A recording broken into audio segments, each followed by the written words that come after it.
يا مساء الفل والجمال، عاملين ايه؟ امبارح انا عملت لكم عرض على الام جي الار اكس 5 موديل 2024 كان سعرها 63 ونص واصل المينا، سواء مينا السويس او مينا سفاجه.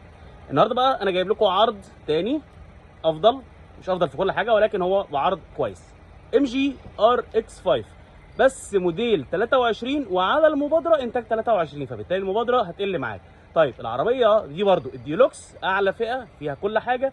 اللون الكريمي، اللون اللي هو مدي على ذهبي شويه، لون جميل حلو قوي، مش سيلفر مش ذهبي، حاجه كده ايه ميكس، تقدر تقول عليه اللون الكريمي. لون جميل جدا جميل، توفر حوالي 5 أو 6 حتت.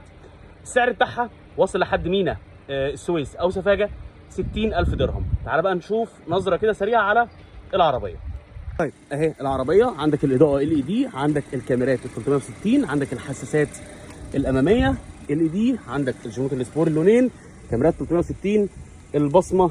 العربيه خليجي موديل 23 وانتاج 22 اهي، على المبادره 22، فالوديعه بتاعتها هتبقى كويسه.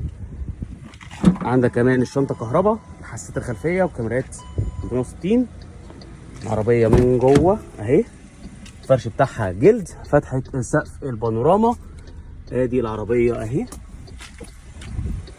وعندك كمان الكراسي الاماميه كهرباء، مثبت السرعه، العدادات ديجيتال، الشاشه الكبيره، فرامل يد الكهرباء والاوتو هولد ومساعد النزول من المرتفعات، زرار الشنطه كهرباء، وكمان نظام الثبات الالكتروني. لو مهتم بالعربيه دي كلمني على الرقم اللي موجود على الفيديو.